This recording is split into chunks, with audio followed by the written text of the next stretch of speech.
Para empezar esta tercera parte de la obra de Kant, estudiaremos la obra que diseñó para Norman Fischer, que era médico, y su esposa Doris, que era paisajista, lo cual ayuda a entender el aprovechamiento paisajístico del terreno, orientando las visuales hacia una suave pendiente que conduce hacia un arroyo. Se trata de dos prismas euclidianos dislocados, uno de los cuales se orienta según los puntos cardinales, como el Instituto Salk, mientras el otro bloque toma la dirección de la calle, recreando nuevamente un juego entre orden y variación. Pese a que pueda parecer un experimento abstracto, incorpora detalles funcionales muy pragmáticos y juegos sensoriales fenomenológicos. Fíjense que separa el área social de doble altura del área más privada o nocturna, que es como más silenciosa y recogida. Hacia la calle, situada al oeste, los paramentos se cierran, pero Kant incorpora una pequeña ventana desfasada entre dos árboles, lo cual permite ver la calle desde el estar, saber quién golpea la puerta sin sacrificar privacidad. Cuando uno ingresa a la casa desde el oeste, se encuentra con una ventana de piso a techo enmarcando la visual hacia el parque que la fachada estaba ocultando. A mano derecha se puede ir hacia los dormitorios, pero el impulso espacial te conduce hacia el espacio social de doble altura, donde la chimenea y la cocina se convierten en estos espacios dentro de espacios. Son como volúmenes autónomos que permiten organizar las funciones del envoltorio más amplio. El mismo juego material que veíamos en la volumetría exterior, con la piedra sobria y rugosa junto a la madera cálida y brillante, se produce en los interiores. En un teórico de Lydia Samar nos hacía notar estos detalles funcionales en medio de la abstracción formal, estos nichos donde Kant aprovecha los pliegues geométricos para incorporar espacios de cobijo, es decir, en los intersticios del rigor geométrico se generan espacios de comunión y reflexión, como en el quiebre de las aberturas de planta alta, en el plano flotante del desayunador y en el banco junto a la ventana en esquina.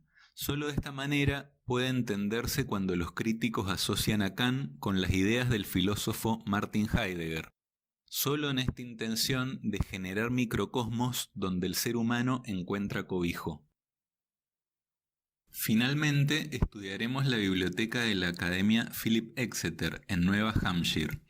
Este es otro encargo relacionado con la educación, donde Kant utiliza el mismo recurso del ladrillo visto de los laboratorios Richards.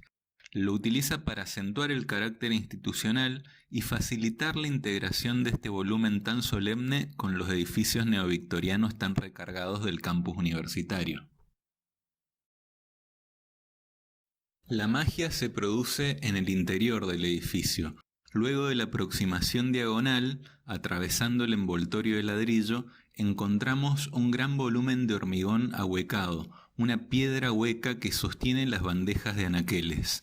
Al igual que en el Instituto Salk, el protagonismo está dado por un espacio vacío, sin utilidad funcional, puramente simbólico, solo que en la biblioteca es un espacio cubierto, bañado de luz cenital para darle mayor dramatismo, donde los rayos del sol permiten evidenciar el paso del tiempo. Pero el planteo no es puramente emocional o simbólico, también tiene un resultado funcional que es proteger los libros de la luz solar.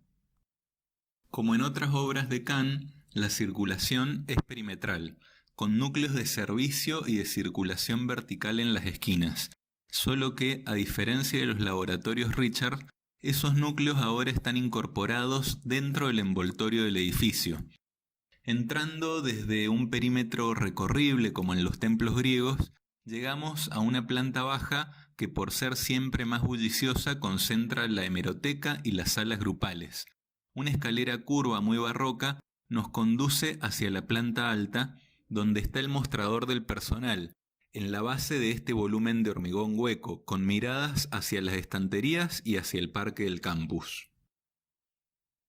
Desde los núcleos verticales de las esquinas se puede acceder a estas bandejas intercaladas que miran desde un extremo hacia el hueco central y desde el otro extremo balconean hacia estos espacios de doble altura donde se disponen una serie de nichos para estudiar en privado mirando hacia el parque. Como pueden ver aquí, Kant retoma de la galería de Yale el tema de la luz cenital con un cruce de vigas que no son precisamente estructurales, sino que sirven para difuminar la iluminación y acentuar la sensación enigmática, tal como haría también en la Galería de Arte Británico de Yale.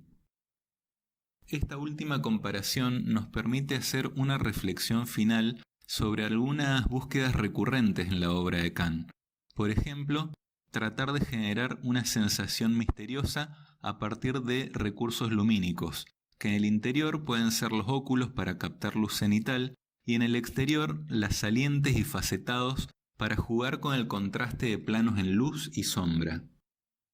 Otra constante es el uso de un lenguaje depurado y abstracto, que podríamos decir moderno, envolviendo espacios que tienen características clásicas, espacios bien simétricos y muy delimitados.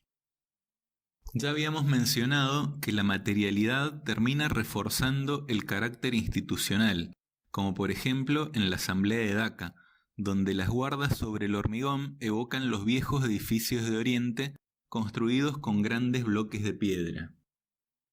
Hablamos, por supuesto, de las dobles pieles y de los volúmenes dentro de volúmenes, y también de la planta libre pero no fluida, es decir, respondiendo a un estricto criterio de orden.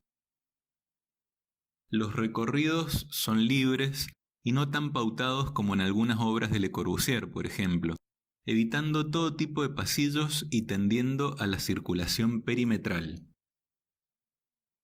Aunque pensándolo bien, quizás la postura más constante es esta intención de separar espacios servidos de los espacios de servicio. Algo que hizo en obras de pequeña escala como en los Baños de Trenton y también en grandes obras megalómanas como en la Asamblea de Daca.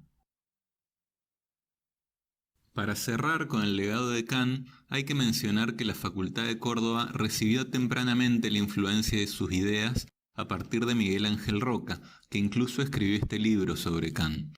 En algunas obras de Roca pueden verse algunas interpretaciones demasiado literales sobre las ideas profundas de Kant, como el reticulado habitable y la articulación de piezas reducidas a su máxima abstracción geométrica.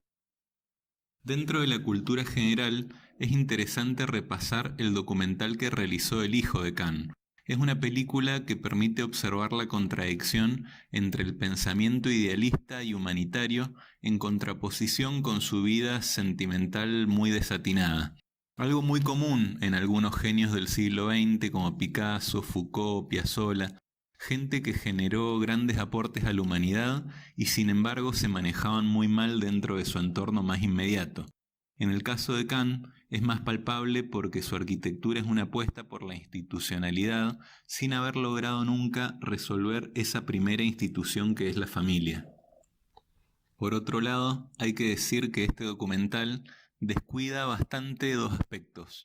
Por un lado, el pensamiento proyectual y por otro lado, la tradición comunitaria de Kant, que justamente tiene un núcleo importante en Estados Unidos, con Lewis Mumford, con Paul y Percival Goodman, con Hannah Arendt.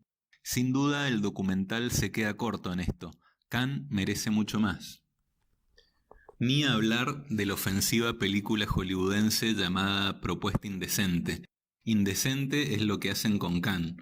Toman una frase recurrente de sus clases en Yale, cuando decía: pregúntale al ladrillo qué quiere ser y te dirá que quiere ser un arco, que uno puede imponerle la forma de una viga, pero el ladrillo seguirá deseando ser un arco. Era una idea en realidad que ya manejaba Viollet-le-Duc en el siglo XIX, cuando decía que los materiales están atados a una memoria constructiva, a una técnica milenaria que ya está incorporada en el acervo cultural de la humanidad. En lugar de forzar la ruptura, debemos aprovechar ese vínculo con la memoria constructiva. Sin embargo, la película toma el deseo del ladrillo para decir que uno tiene que ser como el ladrillo, siempre deseando alcanzar sus sueños pese a las adversidades del contexto. Es decir, que convierten una frase que alude a la memoria colectiva en el típico canto hacia el individualismo. Es una lástima que Hollywood, pese a tener tan cerca las obras de Kant, no haya logrado comprenderlo, cobijarlo. Por suerte, América no termina en Estados Unidos. Nosotros somos americanos y estamos a tiempo de profundizar sus aciertos y corregir sus errores. Bienvenido a América, Luis Kahn.